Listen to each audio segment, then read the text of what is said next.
Hey everybody, this is Alex Merced from alexmerced.com. And what I want to talk about today is just sort of the idea of a pandemic, the idea of sort of in a libertarian world, kind of how do these kind of things get dealt with? What's kind of wrong with the way we're dealing with them now, etc. Because basically you have a lot of people who look at some of the failures in the efforts across the world to deal with the coronavirus outbreak and say, see, well, luckily we weren't in charge by libertarians, we wouldn't have done anything. And this just kind of exemplifies a misunderstanding of what libertarians want, okay? Wanting government to do less doesn't mean wanting nothing to be done. These are two different things, okay? It's from a libertarian's point of view, things can be done by a very diverse, rich, not just individuals, but by different institutions, different organizations, and all of them have different incentives, governance structures, etc. And one large centralized institution tends to have sort of bad governance, top heaviness that makes it harder to handle these things. And that's exactly what we've seen in the sense where, and this is not all just because Trump is Trump. I mean, this is also just sort of the nature of government, that there's a lot of bureaucracy that prevents a lot of the steps that need to be taken from being taken quickly. Okay, government is just not good at doing things in general, but especially not doing things quickly. Okay, and everyone focuses on the idea of preparedness, but there's a lot of aspects of this beyond preparedness, such as prevention. Okay, but let's just think about it. Okay, there's different steps in sort of how this outbreak happens. So first thing is first, there is the whole idea of just being able to diagnose the test. And one of the issues in the US is just that tests weren't available. And part of that is because of the bureaucracy to make certain medical procedures available. And two, for some reason, there was a bureaucratic approach to sitting there where tests had to be approved. Instead of just giving medical professionals the ability to test and for allowing different types of tests and new types of tests to be fast-tracked, to be available for testing, there was just sort of this slowdown and this sort of bureaucratic slowdown. And, if you had pure market incentives, I mean, let's think about it. If you are a medical company and there is this huge demand for testing for a particular disease, okay, that's an opportunity. And that profit motive, or just, would have created several different firms that want to basically pursue that opportunity, to pursue that demand. And they would have done it so as quickly as possible because the opportunity is there. Again, in today's world where there's a lot of regulations on medical companies, a lot of processes they have to go through, those incentives are dampened. And then again, you'd have competition. So, if someone came out with not the best test, another test that works better would quickly, get the word out. Maybe competition, all that stuff. So there's that aspect of it. And that's sort of one of the benefits of sort of the market process is that, when when there's a demand, they're going to fill it. If there's a demand for testing, if there's a demand for treatment, if there's a demand for dealing with the problem, someone's going to want to fill it because that's an opportunity. The problem is you have so many different points where people have to ask permission, and government isn't quick to scale up or scale down. So in a situation like this, this is why people sit there and say, well, Donald Trump, should have been more prepared, assuming that the government should have scaled up much earlier, which I guess, if you're going to scale up, you have to scale up over time in government because it's so bureaucratic. But that also means you're just wasting more resources because you are having to pay the costs of that higher scale much earlier during times where it's unnecessary. While smaller institutions that are less bureaucratic, whether it's a community organization, local governments or local governing institutions, insurance companies, whatever, they're just a lot more nimble. Okay, so you're using resources more efficiently. You're not tying up so many resources at any one moment, or they're only tying up what's needed because they want to be prepared, but they don't want to over-prepare either. And also they create new incentives to prevent. Okay, so in a world where, maybe a lot of this intervention and regulation doesn't exist, there's still liability. Okay, people are going to still, there'll more than likely be some sort of emergent legal system. So I'm saying, hey, you know what, even if the government didn't provide the legal system, there's a demand for such a thing. It'll come to exist, whether it's through, decentralized chains of arbitration, businesses or whatever. There'll be some sort of method of adjudication. And this means engaging in commerce will have liabilities attached to it, which means those who are engaging in commerce will want to buy insurance.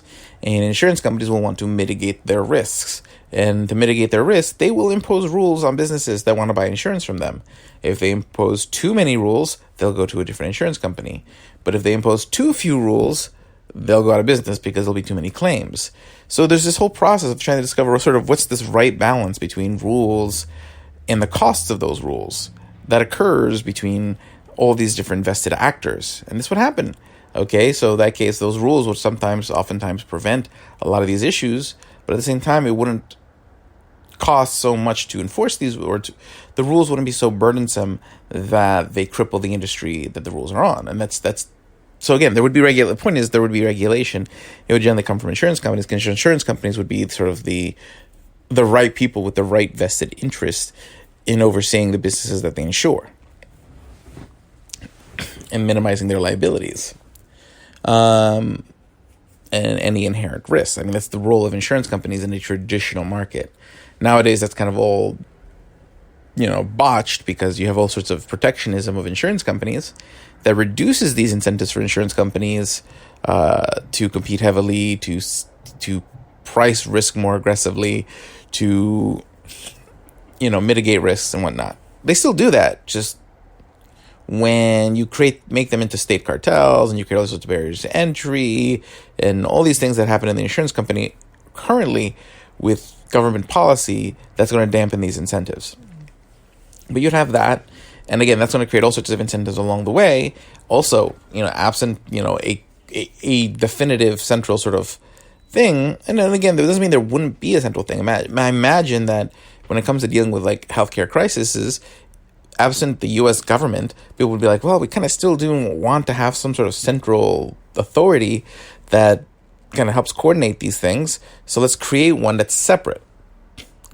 And that would be better, because it wouldn't, like the problem right now, when you talk about like the CDC and the FDA, well, the politics of the FDA and the CDC end up being tied into the politics of the military. They end up being tied into the politics of the Department of Education, because it's the same set of people who are at the top and in charge, the same president, the same senators, the same congressmen. And the problem is, every department that's focusing on one thing needs to be dealing with the politics of another thing. Versus if they were separate organizations. So if everyone decided, hey, we're going to pull together our money, or, if every insurance company says, you know what, we do want to make sure that especially if you're a health insurance company, we're like, you know what, we want to make sure that this doesn't come and bite us back in the later, and we end up spending all this money later on because a pandemic wasn't dealt with. Maybe we should all kind of jointly form some sort of organization that will coordinate between all of us to make sure these things don't spread widely. And and then again, having people who have insurance contracts with them, they have a lever to help kind of enforce any actions that need to be taken. Okay.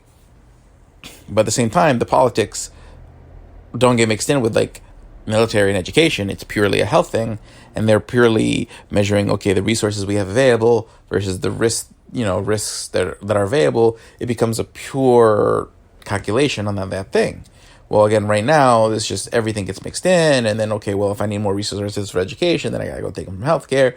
It becomes all this, the trade-offs become too unrelated, too wishy-washy, and that's the problem when you try to put too many eggs in one basket. And all these things have affected the response. Also, having, a lot of these governance happen more locally would be also something that would have benefited greatly, because maybe many of these, even if we're talking about more local governments, whether it's your local state or city government, they probably would have been more able to quickly respond had the expectation been that they were more the focal point for dealing with it, instead of everyone kind of looking to the FDA and the CDC and be like, and then there being this sort of botched and slow response. And again, it's yes, you might be able to put some fault on it with Donald Trump, but it's not. But I can't imagine it would have been that much better had Trump not been the president. because you still don't have the general structure of governance and political incentives doesn't change because you swap who the president is. Okay, so there's incentives. Okay, there are people like when it's these barriers that are sit in the way that have affected the process, not the fact that there was a lack of coordination. And again, a more decentralized network of institutions can respond quicker, and then they can try different things and they can figure out what works faster. And yes, that could mean that some people make mistakes, and then you have some people who don't handle it as well as others. But over time, as people learn what works, more people are going to handle it better than handle it worse. Okay, I mean, just take a look at anything in life. Over time, our accumulated knowledge grows, and then we all benefit from it because, maybe a couple hundred years ago, people didn't know about germs, and everyone just kind of was dirty and constantly died of infections.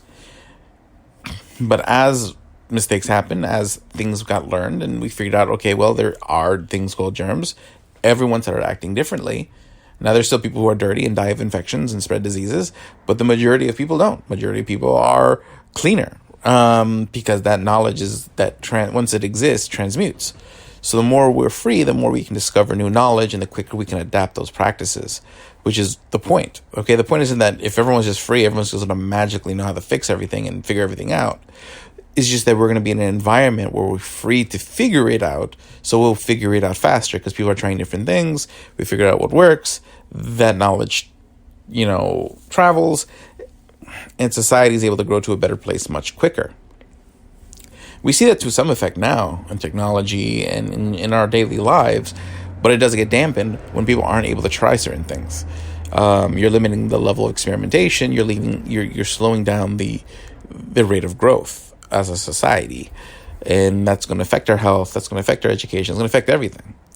So I kind of went all over the place there, but that's basically it in a nutshell. Hopefully you guys found this interesting and enjoying. Again, you can always learn more about libertarianism over there at libertarian101.com. You can learn more about economics at learneconomicsnow.com. And now I have all sorts of stuff on programming and coding, which you can go find at alexmercedcoder.com. Enjoy. Thank you very much for listening, and I'll see you guys next time.